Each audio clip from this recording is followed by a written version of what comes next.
All right, let's talk latest news in the NFL, starting with the Kansas City Chiefs re-signing their Super Bowl winning tight end Travis Kelce to a 3-year, $54.7 million deal. This is highway robbery in broad daylight. I did not think if he got re-signed, it would be, that much moolah. But hey, he brings more to the field. I mean, he brings more to the team than just what he does on the field. He got Taylor Swift. But on a serious note, it's good Trav came back.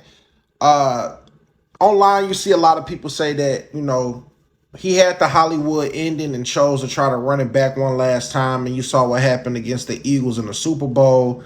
But Trav still got a lot left in the tank. I think he's a possession receiver at this point of his career. I trust him on like a third down that they need, like a 3rd and 6 or something along those lines.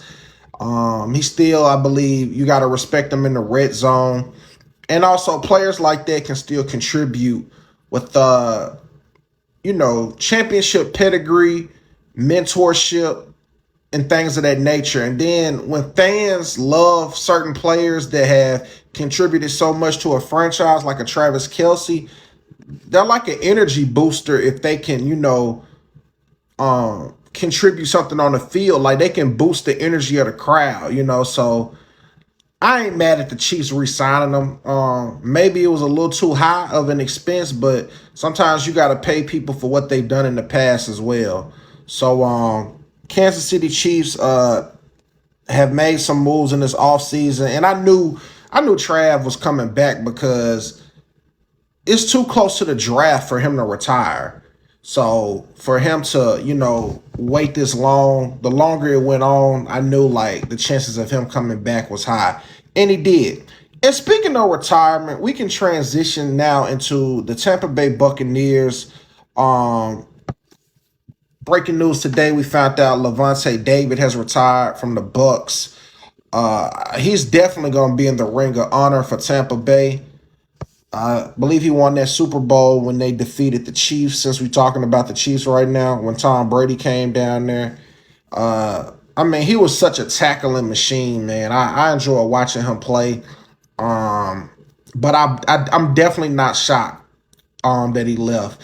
Once Mike Evans left, and even before Mike Evans left, when I saw that they didn't fire, Todd Bowles, and I'm nobody that likes to advocate firing somebody from a job because I know people got to feed their family, but maybe Todd Bowles should be in another role for the Tampa Bay Buccaneers. I don't think head coach should be the job, and I believe after they lost that playoff spot, and that the season started off so well last year, y'all. I definitely thought they were going to run away with the NFC South.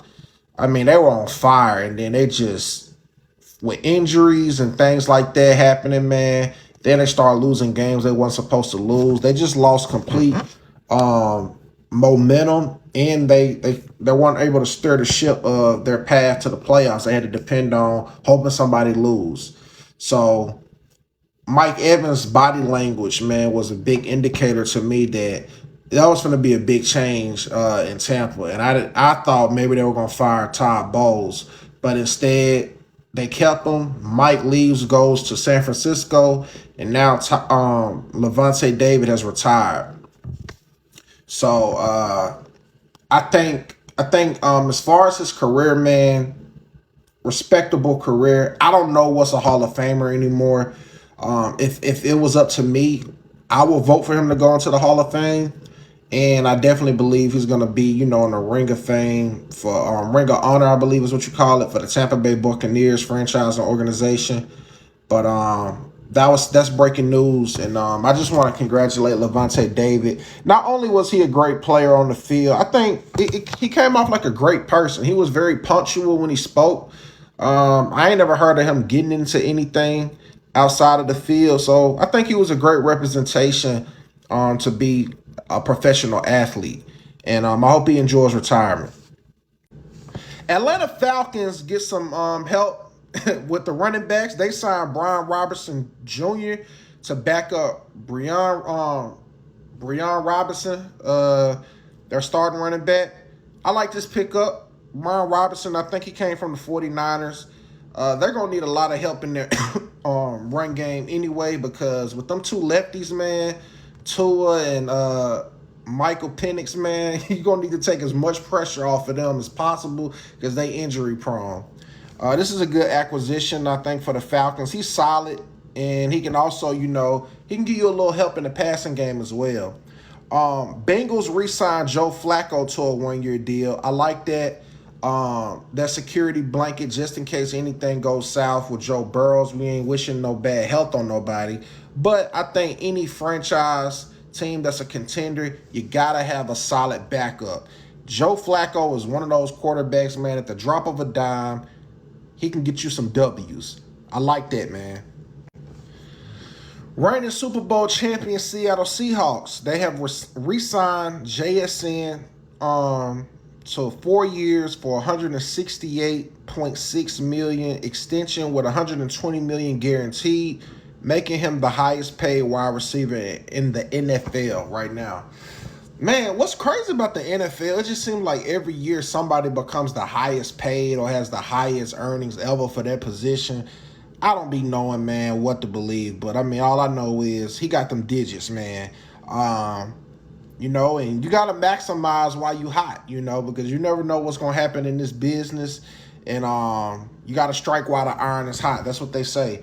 They won the Super Bowl, and he made some critical plays, not only during the regular season, but he contributed, to the Super Bowl. He should have had a touchdown, but, Sam missed him on that route. But it's all love.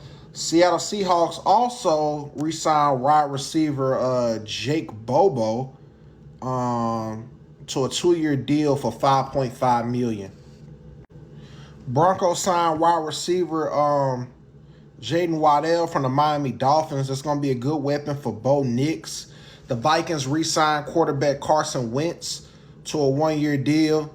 I just find this more hard for J.J. McCarthy to still be in the Vikings uniform. I think his time is up there since they got Kyler Murray and Carson Wentz on the roster. It's going to be hectic in that QB room if he's still there. And speaking of quarterbacks, Andy Dalton also was acquired by the Philadelphia Eagles in an exchange with the Panthers for a 2027 7th-round pick. And the Panthers also agreed to terms with running back A.J. Dillon. A.J. Dillon was really like that with the Packers, but I don't know what happened once he went to Philadelphia. So, maybe he can have a resurgence in Carolina. But, yeah, man, that's pretty much everything as of right now. I just still wondered what Aaron Rodgers is going to do and make his decision with the Pittsburgh Steelers, seeing that we're getting closer to the draft. And, the quicker, you find out who your quarterback is, people can, get in alignment and get their reps in and prepare for the upcoming season. So, once the draft comes, it's going to be real.